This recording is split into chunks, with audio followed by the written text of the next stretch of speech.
We read beginning in verse 1.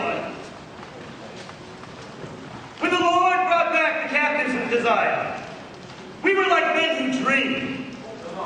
Our mouths were filled with laughter, our tongues with songs of joy. Then it was said among the nations, the Lord has done great things for them. The Lord is great, done great things for us. And we are filled with joy. Restore our fortunes, O Lord, like the streams of the Negev. Those who sow in tears will reap with songs of joy. He who goes out weeping, carrying seed to sow, will return with songs of joy, carrying sheaves with him. What a phenomenal song as people are set free from their captivity. They sing songs of joy, the songs of captives. It says their mouths were filled with laughter. You know, they had some tough times, right? Oh, yeah. But they were filled with joy because they had overcome. You know, it says here in verse 4, it says, restore our fortunes, O Lord. That is our prayer today. That here in Portland, the Lord will restore our fortunes, amen? This is like the streams of the Negev. And you know, every year, the streams of the Negev would just evaporate into dry wasteland. And so they're comparing this thing that happens every year. And then every year, the rainy season would come. And the land would be fertile once again. And the men could rejoice in bringing in a harvest. And they would go out praising God. You know, I pray today that this service is like rain coming down on your soul, restoring your fortunes, rejuvenating your spirit, letting you once again see the fortunes of the Lord. All right. It then paints a picture of a farmer. And the farmer is out sowing seed wherever he goes. And he's throwing his seed, but he's sowing in tears.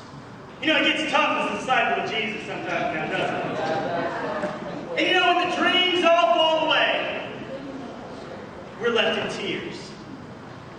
But the true farmer, the true follower of Jesus Christ, sows in those tears. And his tears are the very things that water the seeds that fall down in the soil. I got to ask you a question this morning. What are you dreaming about this morning? What are your goals? You know, now's the time of the new year, right? What goals have you set? What dreams have you come up with this year? You know, the Lord wants you to dream. He actually wants you to have the dream. And that's the title of our lesson today, is the dream. Amen? Let's turn over to Genesis 37. You know, we're going to read a story about a man who sowed in tears in his hardship. We're going to read about this man who the Lord did great things for. And then we'll read how he returned with songs of joy, just like in this passage. Because I thought, since this is the beginning of the Portland International Church, what better book to start out from than the book of Genesis, you know? So in chapter 37, we read. Verse 2. Joseph, a young man of 17. See, the teens can even get into it, can't they? A young man of 17 was tending flocks with his brothers, the sons of Bilhah, and the sons of Zebhah, and his father's wives. And he brought their father a bad report. You know, sometimes as disciples, 1st, 2nd Corinthians 4, we just kind of have to set forth the truth plainly, you know what I'm saying? And but sometimes the report isn't that good. Okay. And when you lay out the truth as a true disciple, people don't like it. You know, we go on to see, it says, now Israel loved Joseph more than any of his sons, because he had been born to him in his old age. And he made a richly ornamented robe for him. When his brothers saw that their father loved him more than any of them, they hated him and could not speak a kind word. You know, and that's what happens.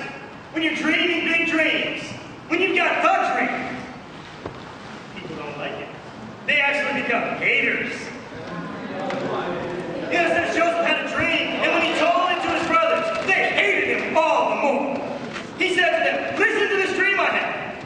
We were binding sheaves in You know, that's just like what we read in Psalm 126. It said they came back carrying their sheaves. He says, we were binding sheaves of grain out in the field, when suddenly my sheaf rode up and stood upright, while your sheaves gathered around mine and bowed down to it. His brother said to him, do you intend to rule over us? Will you actually rule us? And they hated him all the more because of his dream and what he said. You know, his brothers, instead of being dreamers, became schemers. They were the haters.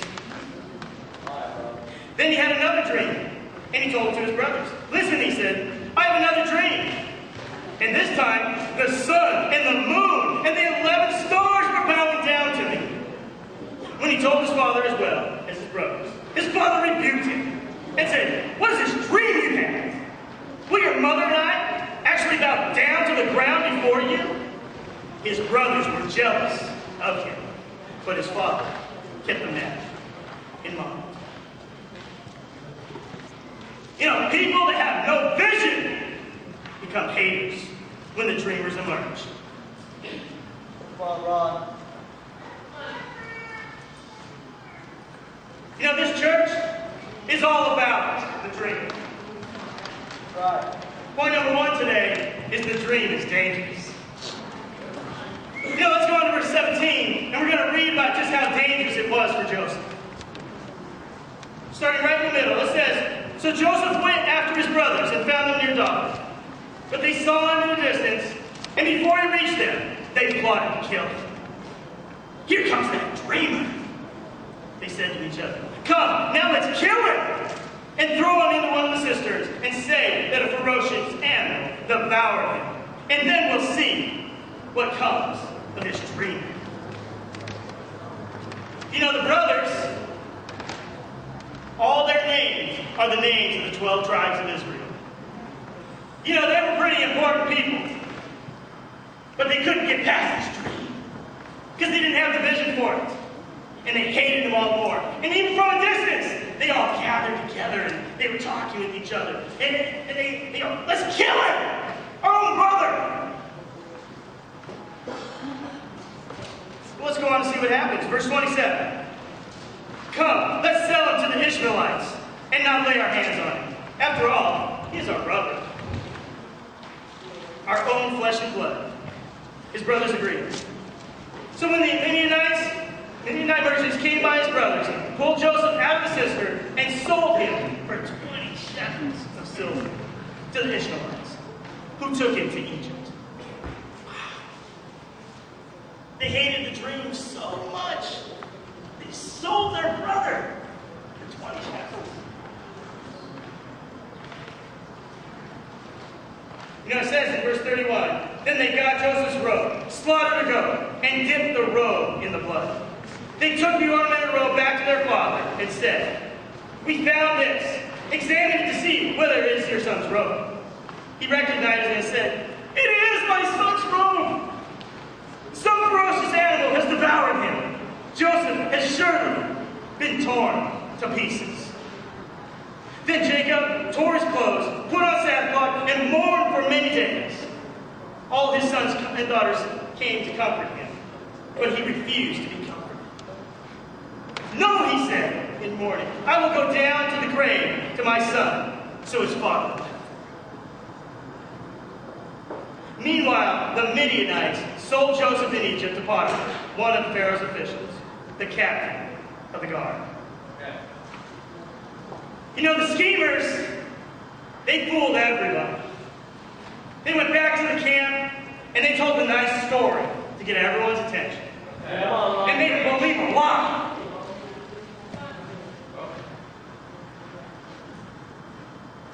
And then he went off into slavery. And you know, this is kind of reminiscent. I don't think it's any coincidence that the Israelites sent him back in slavery to Egypt. It was reminiscent of all of Israel, the 12 heads of Israel, falling and being back into captivity, just like they were when they were back in Egypt.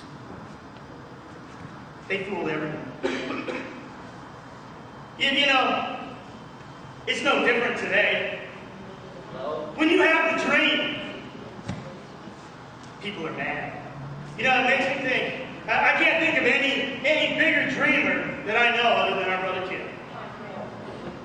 You know, and I've not seen someone endure such opposition like Joseph endured here. But we're going to go on and read the end of the story, amen? Amen. Come on, Ron. But I got to ask you, are you a dreamer this morning? Are you a seeker? Do you rejoice when people do great things for the Lord, when they want to do great things? Or are you knocking people down? You know, if you are, you got to hold on to point number 2 here. Holding on to the dream brings you and God honor and glory. Let's go over to chapter 41. You know, in the past few weeks, we had a lesson called honor and glory, didn't we? Yeah. And we talked about having the right spirit. Actually, having the dream. And we come to find that Joseph goes into jail. He went in at 17 years old. And then, for 13 years, he sat in slavery. He sat persecuted by lies. In verse 41, in chapter 41, verse 14, we read about Pharaoh. Pharaoh had a dream as well. It says, so Pharaoh sent for Joseph, and he was quickly brought from the dungeon. When he had shaved and changed clothes, he came before Pharaoh. Pharaoh said to Joseph, I had a dream, and no one could interpret it. But I have heard it said of you that when you hear a dream, you can't interpret it. I cannot do it, Joseph replied to Pharaoh. But God will give Pharaoh the answer he desires. Then Pharaoh said to Joseph, in my dream I was standing on the bank of the Nile, when out of the river came 7 cows, fat and sleek. They grazed among the reeds. After them, 7 other cows came up, scrawny and very ugly and bleeding. I had never seen such ugly cows in all the land of Egypt.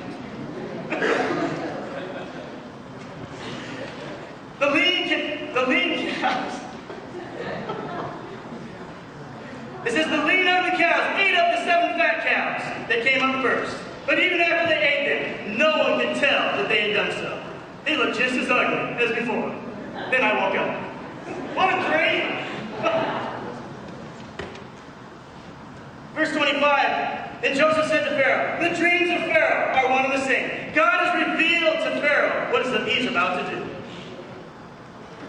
The 7 good cows are 7 years, and the 7 good heads of grain are the 7 years. It is one and the same. The 7 lean ugly cows that came up afterwards are the 7 years, and so are the 7 worthless heads of grain, scorched by the east wind. They are 7 years of famine.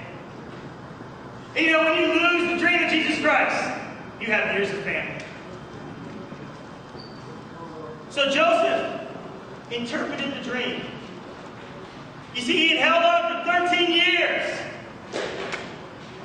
And now he's about to bring honor and glory to himself and to God.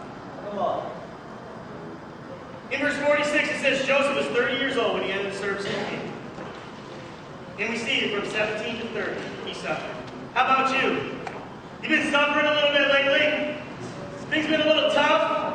You know, we got this recession going on. It can be a little tough now, can't it? You know, in verse 42, we see in verse 6 what happens when you hold on to the dream. It says, so when Joseph's brothers arrived, they bowed down to him with their faces to the ground. Oh my gosh, this dream came true. Pharaoh put him in charge of all his land. And the brothers came and bowed before him. Guys, it's so important. It's so important when times are tough that you hold on to the dream. It's so important that you push through.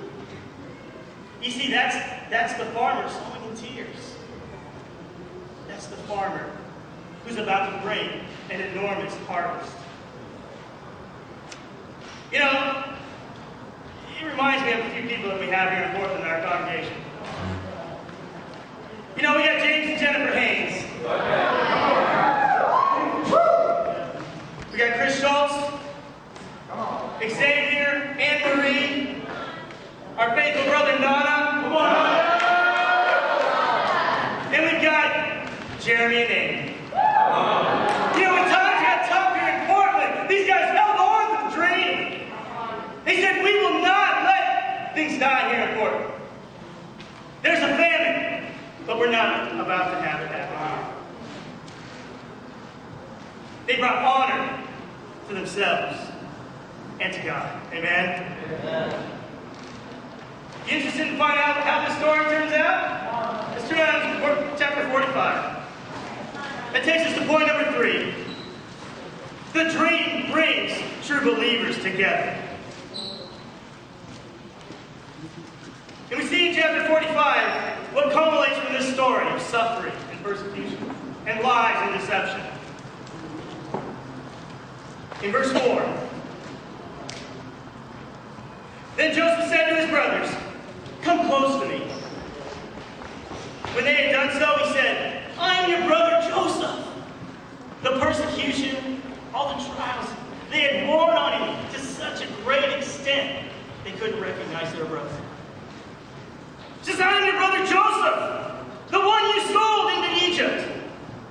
And now do not be distressed, and do not be angry with yourselves for selling me here, because it was to save lives that God sent me ahead of you.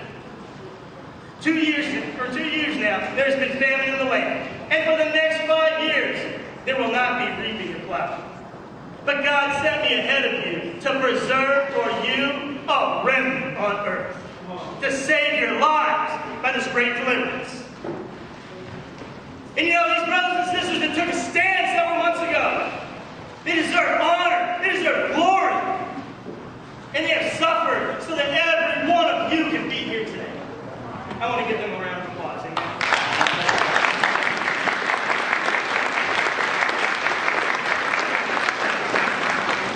You see, the schemers had finally been humbled, and they fell on their knees.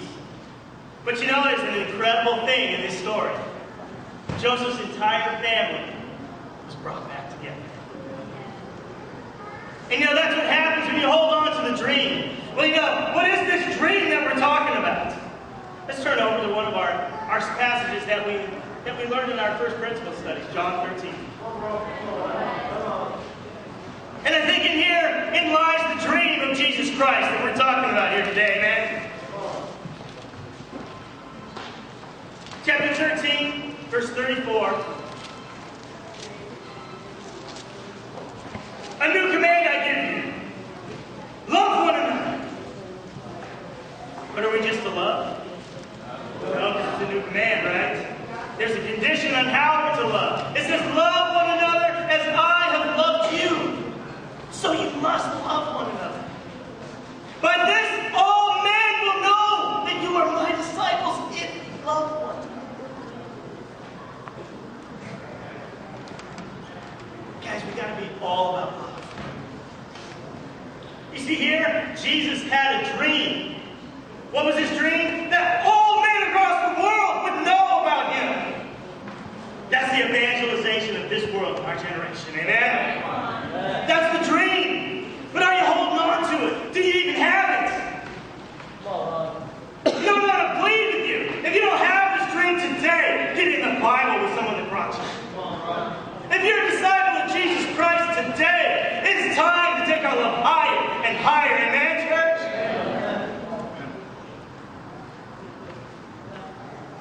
At the end, Joseph's family got unified. You know, in October 2006 was the formation of the Sold Out discipling movement. Amen? That is what we're a part of today. And the dream of this movement is the same dream that Jesus Christ had, which is to get the word out to all men around the world that Jesus came for you. What about you this morning? Are you excited about the dream? Are you excited enough to cry for people? Are you excited enough to sow tears so that people can come to know Jesus? We're bringing this thing together. Guys, in 2 years, it's grown from one church to 34 churches in 17 nations. How about that? That deserves a round of applause.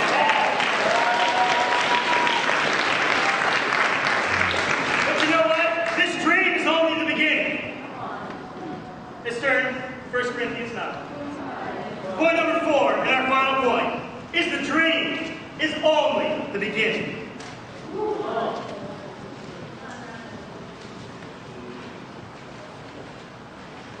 You know, Ecclesiastes 7:8 says, the end of a matter is better than the beginning.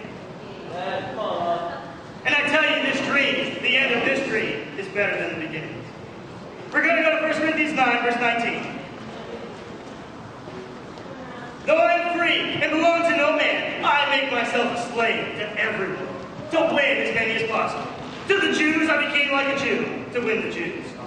To those under the law, I became like one under the law, though I myself am not under the law, so as to win those under the law. To those not having the law, I became like one not having the law, though I am not free from God's law, but am under Christ's law, so as to win those not having the law. To the weak, I became weak to win the weak. I become all things to all men, so that by all possible means I might save some. I do this all for the sake of the gospel, that I may share in his blessings. As disciples of Jesus, we pour ourselves out. We are that form of the scattering seed everywhere, in every kind of field, getting to know every kind of person. And then it goes on here to talk about the race. It says, do you not know that in a race, all the runners run, but only one is the prize?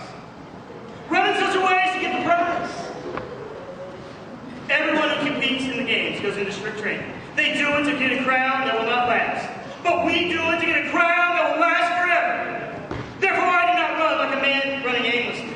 I do not fight like a man beating the air. No, I beat my body and make it my slave, so that after I have preached to others, I myself might not be disqualified from the prize. Amen.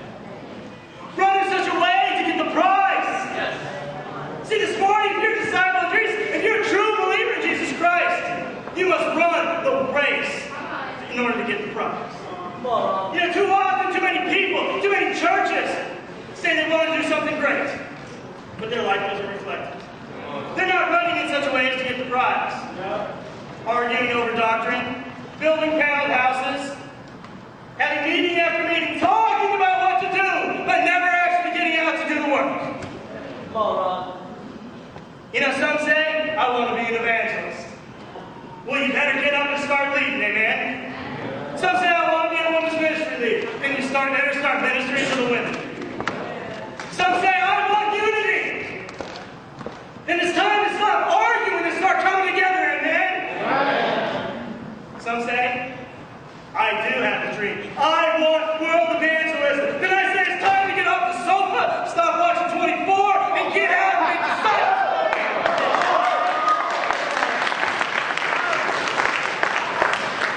You know, James and Jennifer Haynes, they run in such a way to get the prize. Joey Stepp, even in his dating, is running in such a way to get the prize. Amen. Josh Webb is following in his footsteps. We got our brother Tommy Quintnell in the back, the original worker for Jesus, who is working in such a way to get the prize. How about you this morning? There's so many incredible things going on in this church right now, guys. I mean, just think about it. Last night, we had 2 dating couples, amen? You know, Wednesday in the Eugene church, what happened, guys? Dustin got baptized, amen?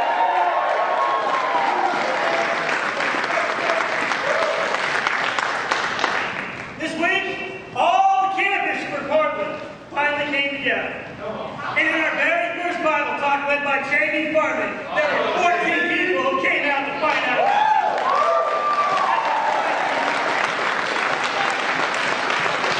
At the Haynes house, they had the first annual Iron Chef competition. They had 11 visitors out to that Bible talk this week. And our first annual Iron Chef is Ted DeJoni, amen? Personally, I think it was fixed. I wasn't aware.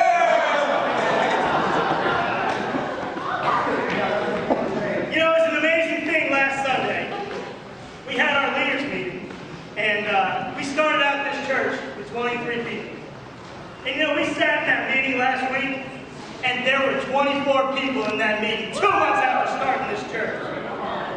And there were 24 people studying the Bible to get to know God. Last week we had more studies going on in the church than we started having people 2 months ago. Come on. I mean, it's been a great year, right? We closed out the year. 9 people, as of today, 9 people have been baptized into Christ here in Portland. 9 people have come to be restored to Jesus Christ. 28 people have come to place membership. That's 46 people in 2 months that have gotten right with God or come back to the Lord. Amen? And that is only the beginning. The end of the matter is better than the beginning. So today, I want you to catch the dream, amen? The dream is to evangelize this world in our generation and to let the world know that it's Jesus came for you. And as awesome as this beginning has been, the end is going to be much better. So I pray that today you will stand on up with me and join me in evangelizing this world's generation. It's to God be the glory. Amen.